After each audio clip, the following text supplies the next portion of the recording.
Hi there. I'm Lady Mel. I'm 33 years old and I am most definitely a submissive.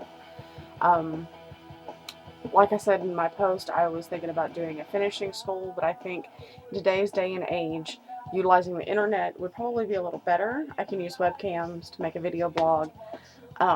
This first little blurb is just me giving an introduction to my background, why I'm qualified to talk about these things, some basic rules, and just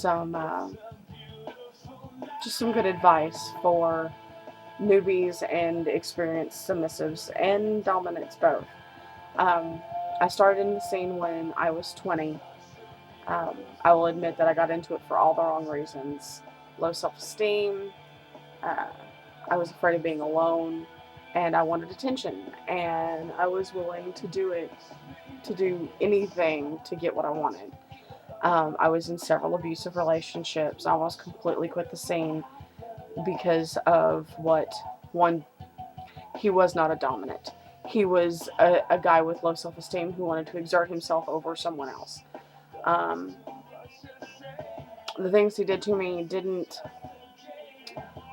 it's not anything that I wouldn't do now if my master asked me to, but at the time I wasn't comfortable doing it, and I should have stepped up and said something, because in a DS relationship this is what I've discovered, is that communication is paramount. You have to talk to them, and it goes both ways. I'm talking to you two doms, not just the submissives. You have to talk to your submissives and ask them if they're okay, if the ropes are too tight. Do you need to stop? Do you need a bathroom break? Um, Things like this are essential for a good relationship. Otherwise, it's just an abusive relationship and nobody's getting anything out of it. Um, a friend of mine sat me down and explained to me the tenets of a BDSM relationship, and it was then that I realized that what I was in was not healthy. So I got out of those and I took some time to myself and figured out who I was. Was I submissive? Was I a slave? Was I a pet? Um, did I just like kinky sex?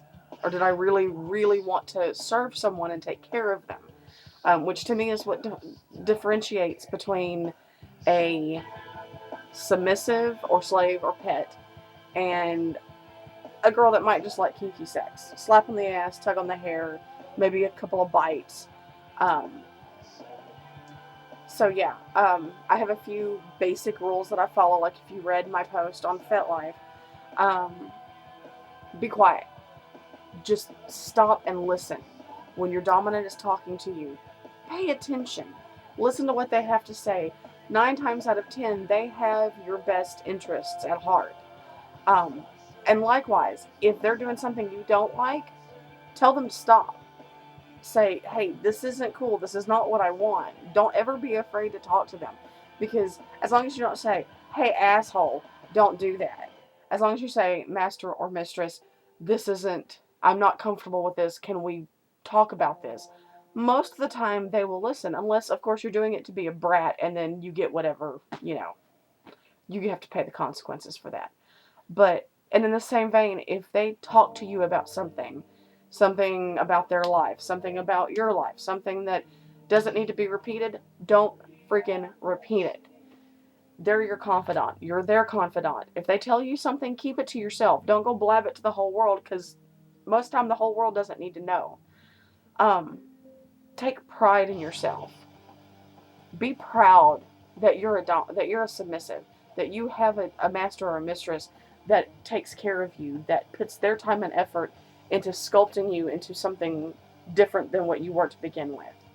Um, Now, I'm not saying that you have to get all dolled up every time you go out to go to the grocery store or whatever, but stop and think. You know, should I wear this little bitty skirt even though it really doesn't look really good? Maybe I should wear something else. What would they think? Because whatever you do reflects back on them. And if they look bad, then you're going to catch hell for it. Um, it takes 5 minutes to stop and look in the mirror and go, should I really wear this? Um, and your attitude. Always be proud of what you are. Being a submissive does not mean that you're a lower class citizen. Yeah, you rank lower on the totem pole below the dominance, but being a submissive or a slave or a pet or whatever you are, it should be special, and you should reflect that. You should be grateful. You should tell your master or mistress thank you once in a while. Um, Respect them. That's all it's about, is respect. Um, you know, if you don't have someone to talk to, if you're a submissive like me, out in the middle of BFE nowhere, and you don't have anyone to talk to, check on the internet, but be careful. Ask your friends, see if they know anything. That's how I started. I happened to run into this friend of mine just randomly when I was going to college, and she turned me on to a couple of books. I would definitely recommend both dominants and submissives reading um, The Loving Dominant. It's a very good book. It's got some really good things that you can follow in it. Screw the Roses, Give Me the Thorns, or I'd Rather the Thorns, or whatever the name of it is. That's a good one too. Check FetLife. I mean, they've got places on there for mentors, and that's kind of why I'm doing this, is to help submissives out.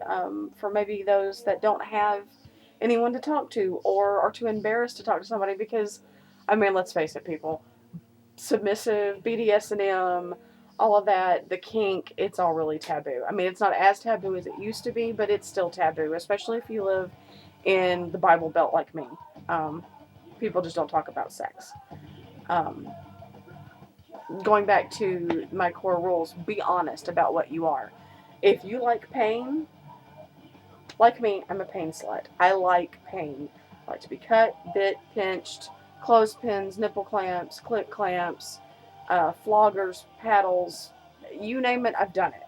Except single tail whips, because I really don't want my flesh completely flayed off my back. Um, if you like that and you know that you can handle it, tell them, hey, I know for a fact that I can handle this much, X amount of pain.